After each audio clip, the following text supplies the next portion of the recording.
com.belinfo. So we're going to talk about serialization today. So com.belinfo. So that session 17. What? Serialization.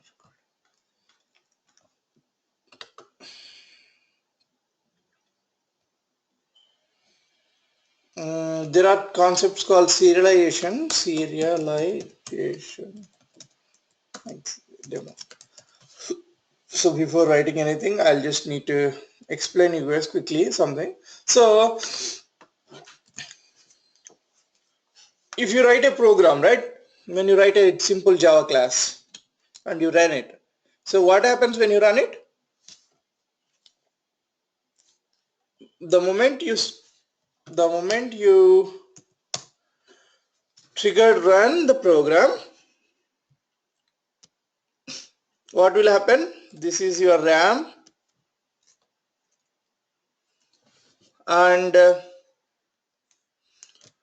first class will in that it will occupy, first JVM will be loaded. This is, let's assume, JVM. In that certain segregations will be happened. One is stack memory, another one is heap memory, another one is JVM usable memory, you can say, or you can go back and read, like, there are like some built-in functionalities. In order to run JVM wants certain memory on its own. It doesn't give you that memory. As soon as it loads, it uses that memory. So your class will be loaded, your objects will be loaded, your variables will be loaded, your methods will be loaded, and logic will be start executing here, this place, right? As soon as the end of the main program, everything will be removed from RAM, right? Everything is removed from RAM. So RAM will free up with whatever the memory that has been occupied, right? So in simple way, we can say, whatever the program that you wrote, the scope of your program dies within that JVM. Can we say that? The scope of your Java classes dies within the your JVM that you are running. If you are running Windows JVM, that scope will be within the Windows JVM. But if you observe,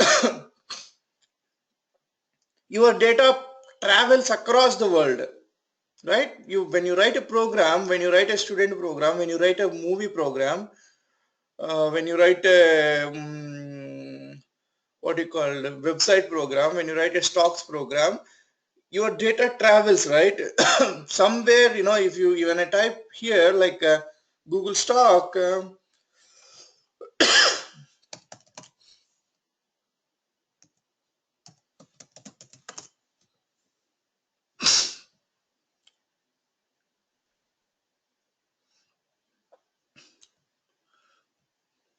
so here when I say, I just in Google, when I type FB, it went all the way somewhere in the server. All this data has been sitting, and it fetched the data, and so which means it traveled the data.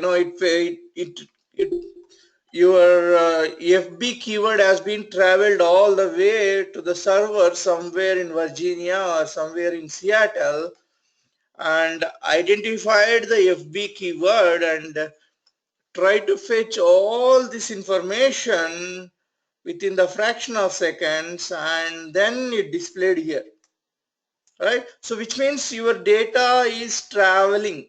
But in my beginning statement, I said JVMs, your whatever you wrote, that dies within the JVM. So in order to make whatever you wrote, in order to make your objects live outside the JVM as well, okay, in order to make your objects to live outside the JVM or across multiple JVMs or between the JVMs, right? Between the JVMs, what you need to do, what Java introduced is serializable. Serialization, Java introduced serialization with the keyword serializable. Got my point? Okay, so that is the basic concept. So how do we implement that? What we need to do? I'll show it to you quickly. I'll show it to you like an example. Like what I will do, I will take your program, whatever the movie program or whatever it is, I will write it into a flat file or some text file kind of thing. And then I'll write another program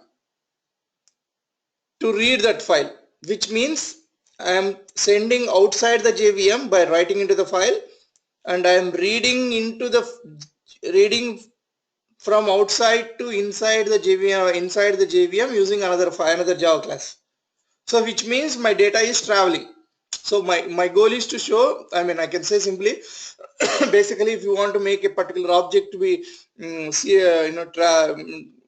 to be available across, or if you want to be a particular object need to be travel across, then you need to make that class as serializable. I can end there and then itself, but I would like to show you program so that you can better understand when to write, when do you need to write a serializable, use the serializable interface. Okay, so let me write quickly again our typical site program, or let's site program, and implements. See, let me show you. This is our simple private same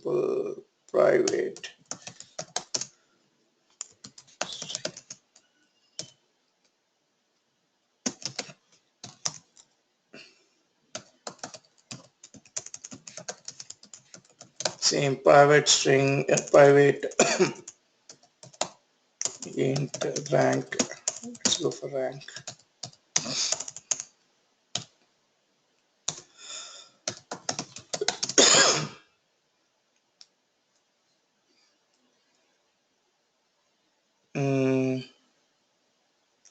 String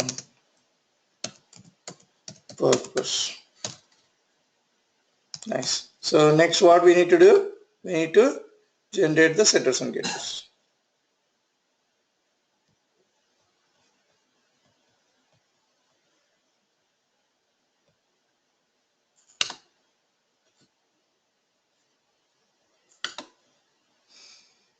And then let's write a couple more implementations that helps us. What are the different implementations we can do? ToString method, and let's write whenever you write Pojo, this is always good to write like the ToString and equals method.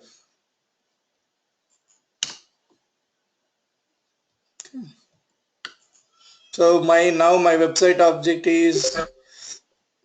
is string with the properties name, rank, purpose. Okay, so this is, we know on day to day, right? What we need to do in order to make this object can be, in order to make this object to travel across outside your JVM, then you need to make this class implement serializable interface. Implement serializable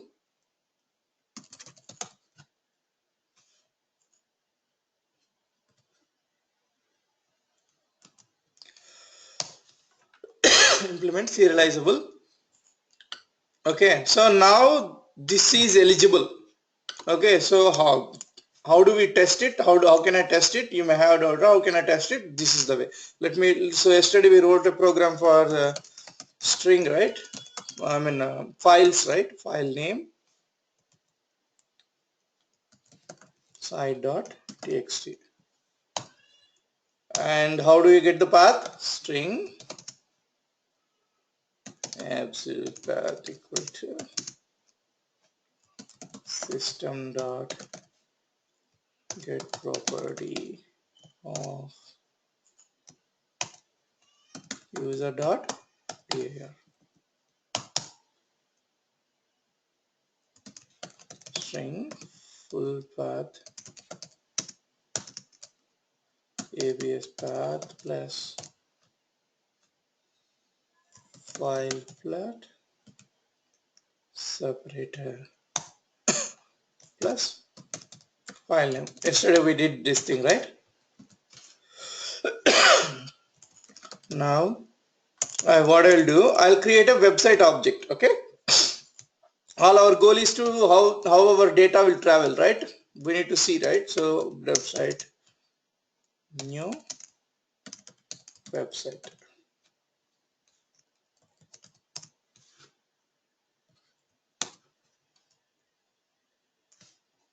Oh, sorry, we created site, right? So now we need to define these objects. Website dot set name, website dot set purpose, website dot rank.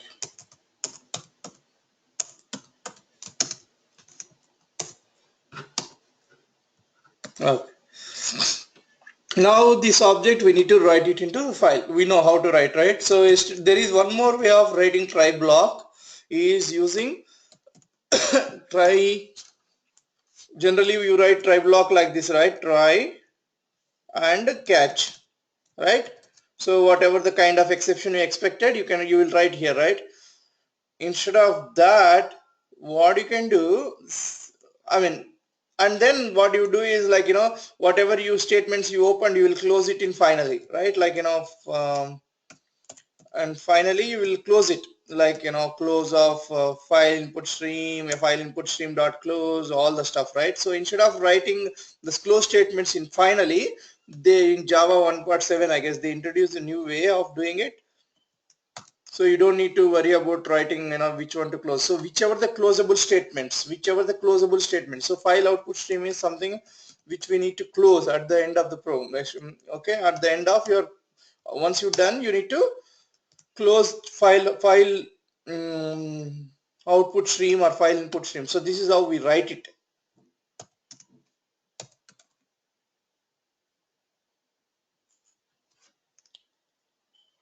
Yeah.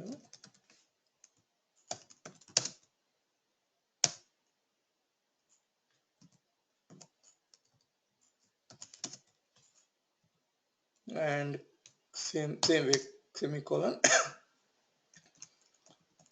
Another one is object output stream, sorry, object output stream, new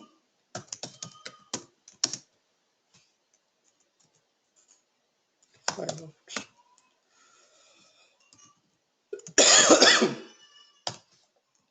So what does it mean is, like, by keeping in this try section, this, once you're done with using these things, it will be closed automatically. These streams will be closed automatically. Otherwise, number of file output streams will be opened, and then what happens is, if you open too many connections, then it will reach maximum and your function stop. If it will start throwing an error, network error, couldn't access the data error, or out of memory error kind of thing. Okay.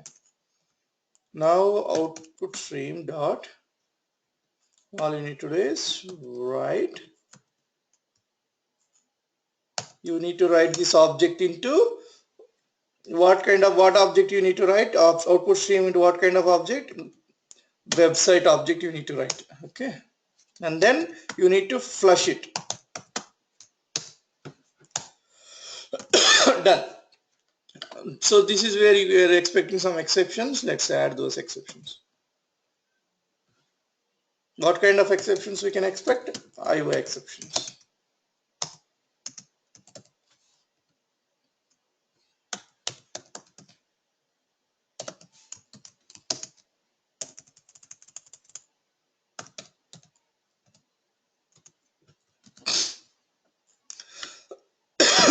So what we did here, this is nothing to do with serialization.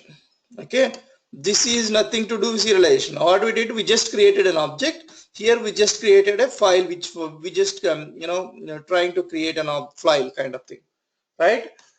So this is where we are writing onto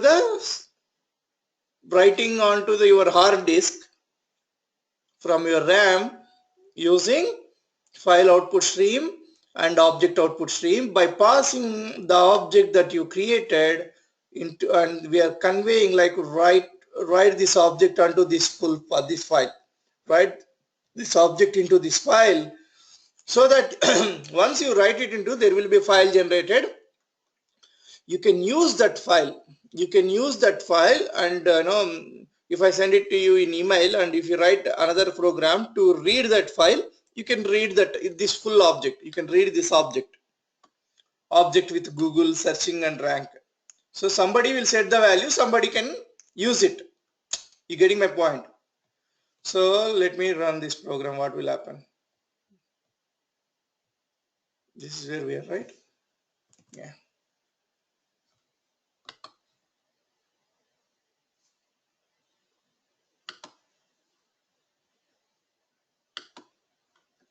So if I go here, see, there is a site.txt. But if you look at here, do you understand this anything? Do you understand anything here? No, right? All this byte language, it's converted. Whatever the object that you wrote. So basically, when you run this program, your object, this site object with Google site object details has been we wrote into the file. Just like the same way, the data will travel through the network wire or Wi-Fi kind of thing. You getting my point? So how do I read this file, right? Serialization, we just write it onto the hard disk. So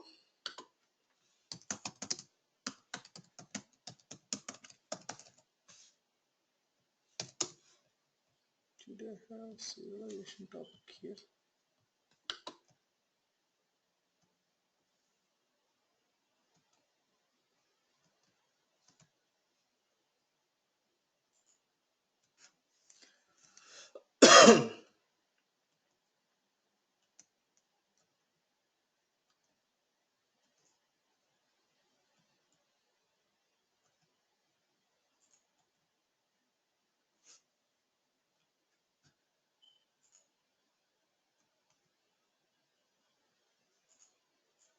Just checking whether we have. Yeah, we don't have.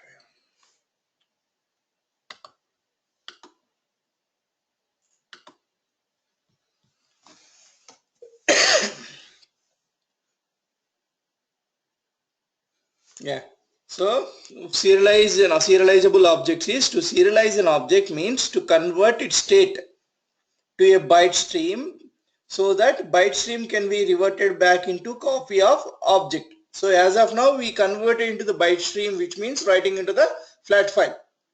Okay, a Java object is serializable if its class or any of its superclasses implements either java.io.serializable interface or its sub interface java.io.externalizable.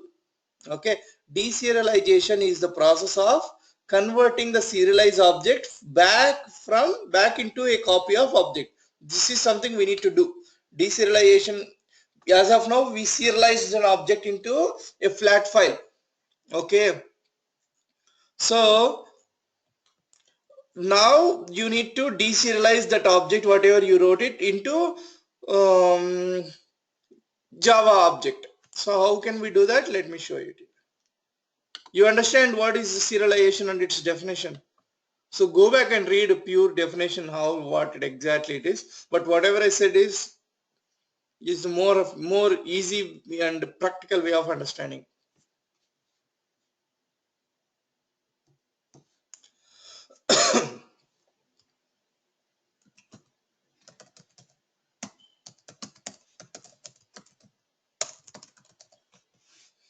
So now what I will do, I'm writing externalization.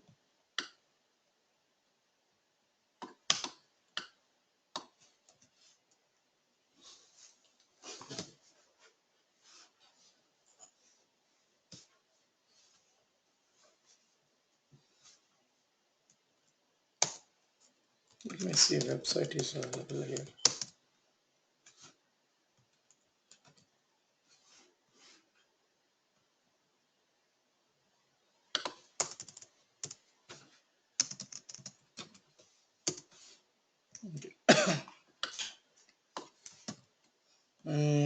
Same thing we need to do. First we need to sorry,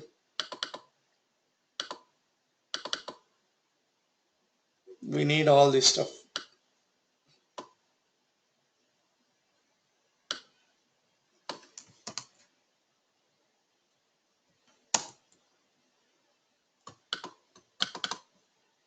So I'm just copy pasting to save some time.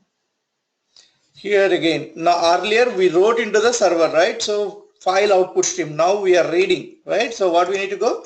File input stream. Earlier what we did? File output stream. Okay. Now we are reading. So file. Earlier we did file output stream to write onto the file. Now we are using file input stream to write to convert that flat file into object.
Here see, in here I created a Google object.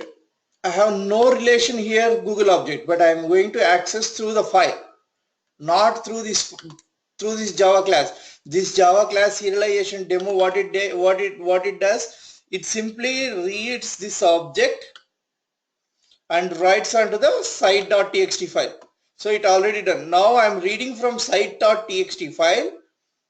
Okay, that object reading, I'm saying earlier, yesterday we learned about text reading or Excel sheet reading. We can do that. That is normal way. But now what we're doing, object reading. Okay, don't get confused. Okay, we wrote the object as is into the file. Now we are reading that object as is into our Java, so that we can operate some more on that. So you don't need to use same name. Okay, site, anything you can use. So see how I am converting. Object input stream dot read object. Okay, object output stream object input stream dot read object will give me an object. So I need to downcast it to my site object. So now I got site object. So now if I try to display that site object, right?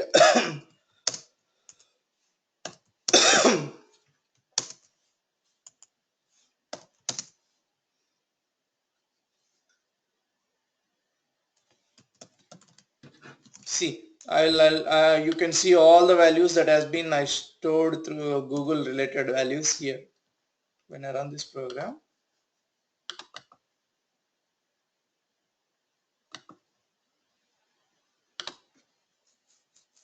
See, site name Google, rank 1, purpose. Do you anywhere see that I am setting these values?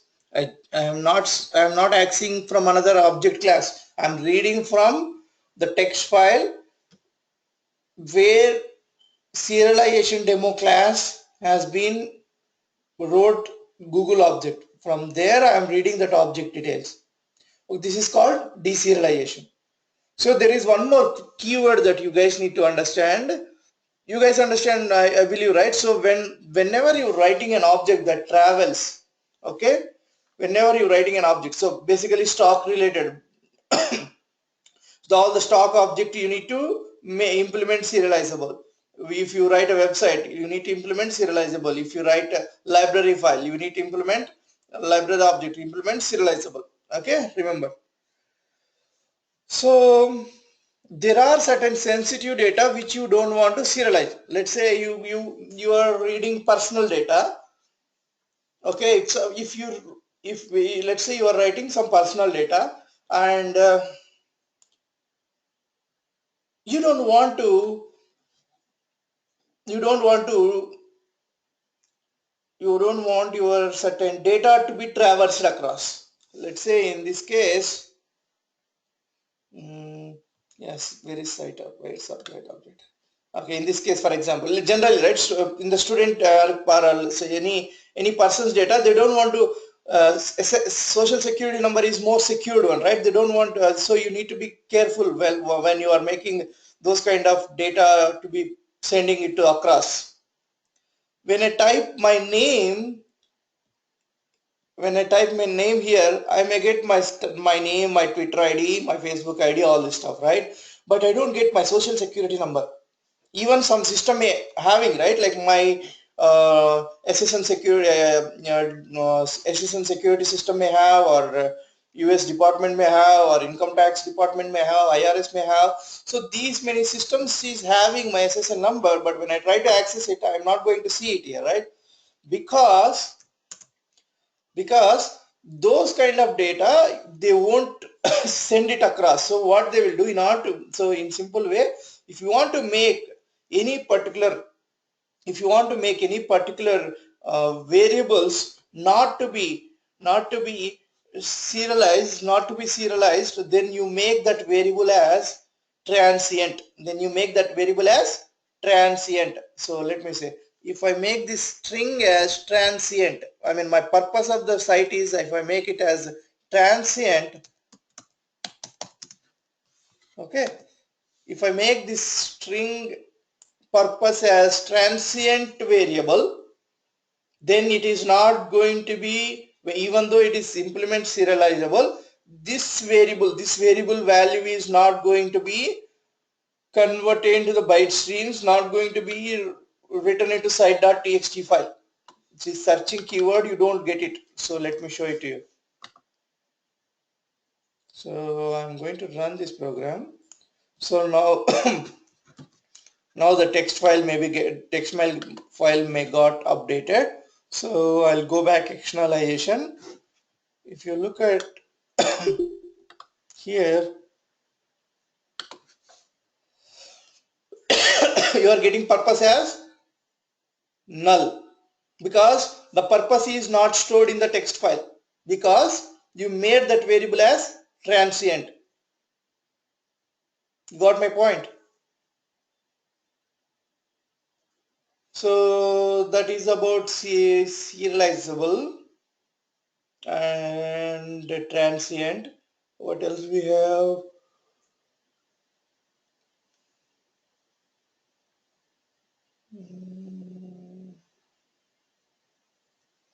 In serialization we are good. So there is one more topic I'll explain quickly, and then so enum. I'll show you enum related. So there is as of now, we know class, we know interface, we know abstract class, right? There is another concept called enum. Okay. So basically enum is a collection of constants. How do you make a particular variable or particular property as fixed value? By making that variable as final, right? I'm moving out from serialization. Okay, I'm talking about new topic, so don't get confused. So how do you make a particular variable a constant? Then by making that variable final, you are making that variable as constant. So if you want to make multiple if you have multiple constants, you can use enum to define it. Okay, you can use enum to define it. So let me show you enum. uh, what you can say, let's say week. I'll show you. We have 7 days a week or something, right? So earlier public class, whatever the class name, right? So this is enum. Okay, what I'm going to do, this is the way you need to write it. It's Sunday. Rather than explaining theory, I thought like directly doing program is better. So Friday. Okay.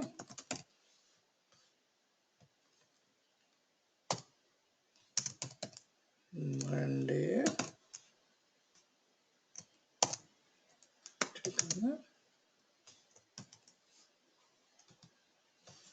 Some, I mean,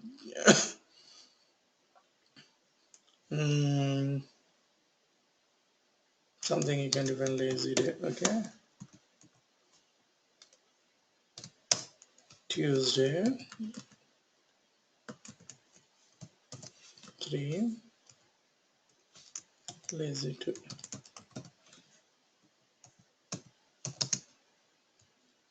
Wednesday.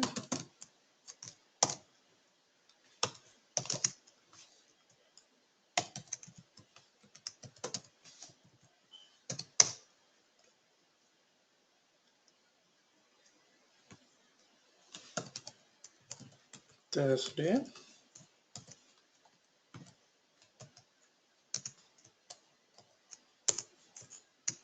Work day.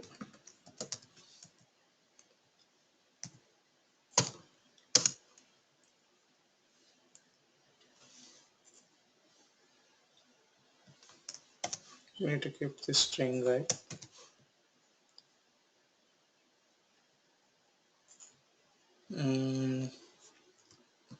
Friday.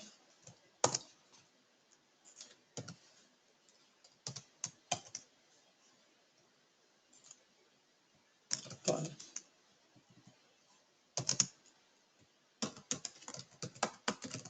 Saturday.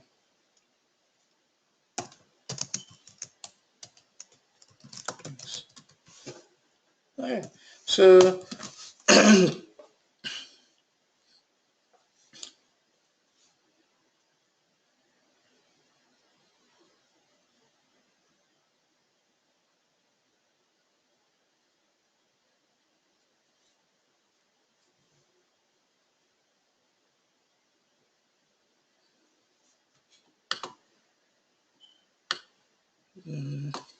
keep this guy.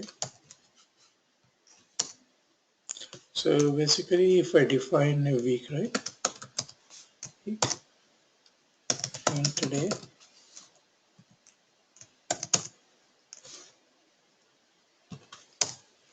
I'll show it to you. Don't worry. Okay, I'm just trying different tips. Simple way to explain you.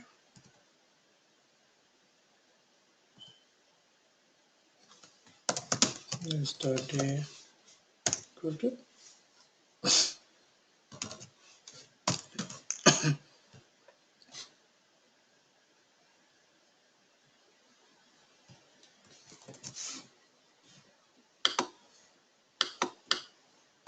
now. Let's use it and see.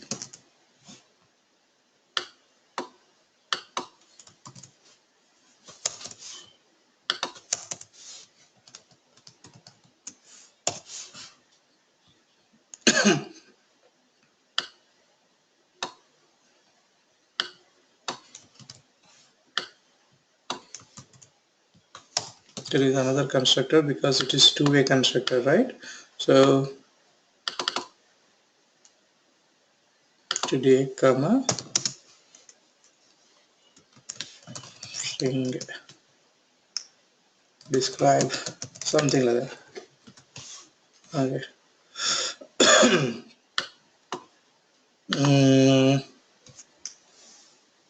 Here you need to add this dot describe equal to describe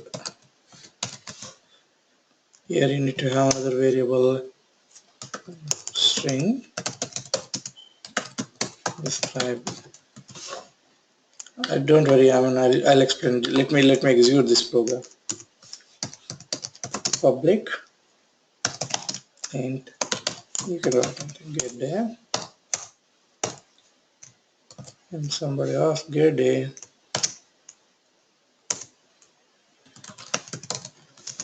Okay.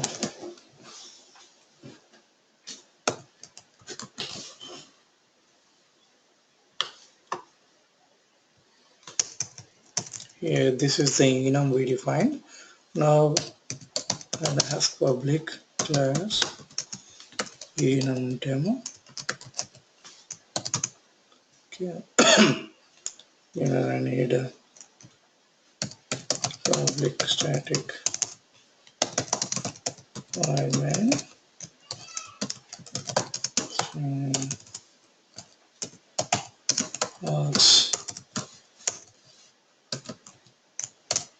just see what I'm doing. That's it. I'll explain. Now I'll do week. Week is what? Enum, right? Week of array. Weekdays. Week dot values. We got values, all the values. Okay. So now for the entire syntax, I is less than or equal to less than weekday.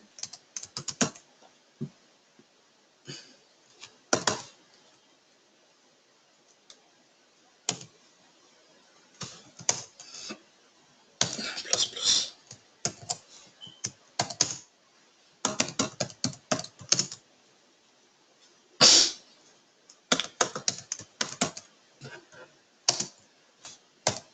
Days of 5, comma,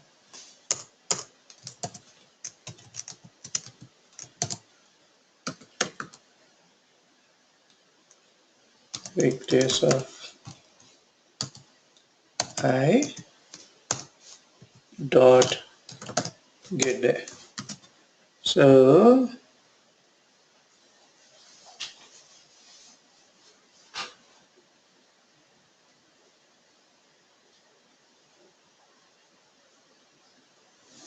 this may be enum is public, so we should have only one public, right? So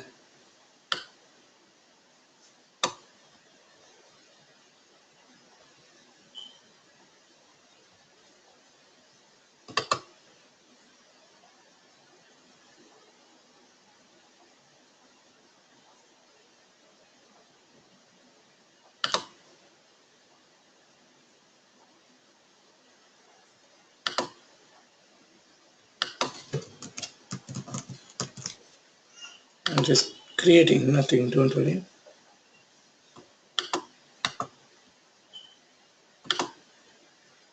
Okay. Basically it's I created as an enum, right? So it's not allowing me to add a class because it's suggesting me to take a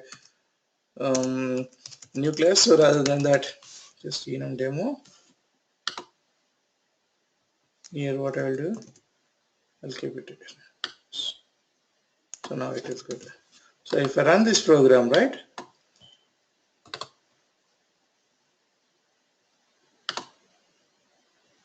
See, you need to see this part, public static void main part, right? Anywhere we wrote all the weekdays, Sunday, Tuesday, and Wednesday, all these details, no, right? We haven't written, right? So basically enum is something like all the constants, like defining multiple constants together, just like defining multiple constants together. Let me show you the definitions clearly rather than going with my own Java enum.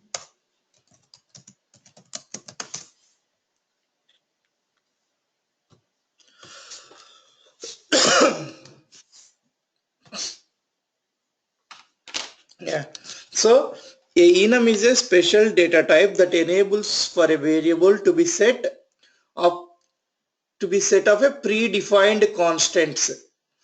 So earlier, right, if you want to write a constant, if you somebody asked, can you write it, how do you write a constant, right? What do you do? What kind of data type you will ask? It's a string. What you will do then? Final string something, Sunday equal to, you wrote something, right, like this.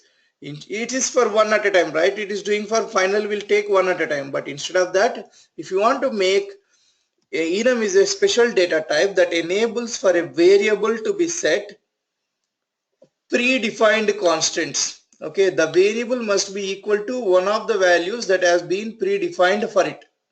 Okay, so directions, like directions is north, west, south. So there are multiple constants that has been associated with the direction. When somebody asks direction, it means it's a combination of north, south, east and west. When somebody say week, it's a combination of 7 days, right? So you define an enum type by using enum keyword. Okay, this is what we did, but I did little bit advanced program. So this is basic way of defining a enum. You know, so using day you can refer all these constants. Using day you can refer all these constants, and you use final, right? So using Sunday you can refer only some this blah blah blah statement, right? I mean, here if you say day, you can write only whether Sunday you can write, or you can write Monday, you can write Saturday. But if you want to do multiple for the same constant, right? So that's the reason when you want to go for that, then you need to choose the enum. Okay. So here what we did is we defined an enum which will take constant, and that constant has two argument constructor. Like it will take two argument constructor, like this week enum is takes as a, if you don't define anything, it's a week is another having a default constructor, but now you have two part constructor, two um,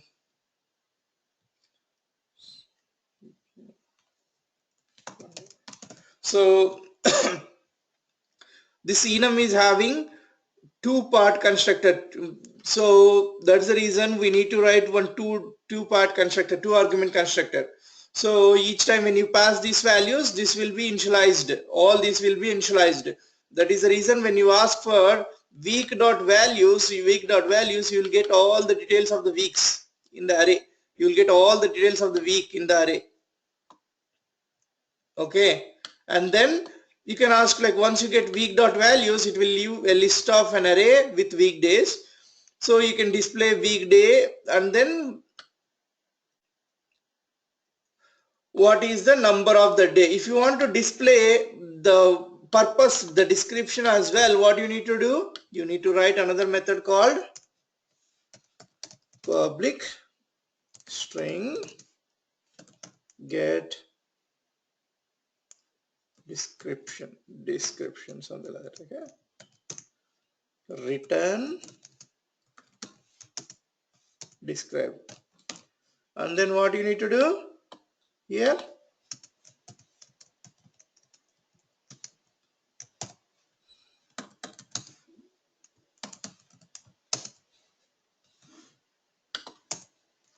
weekdays of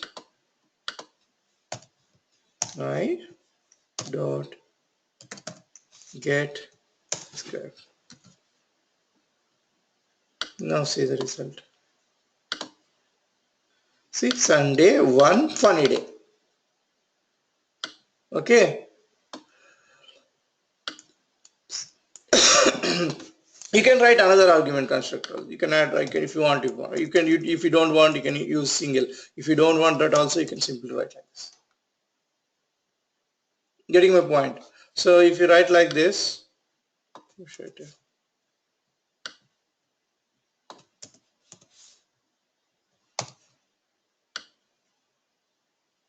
This is like no argument constructor kind of thing.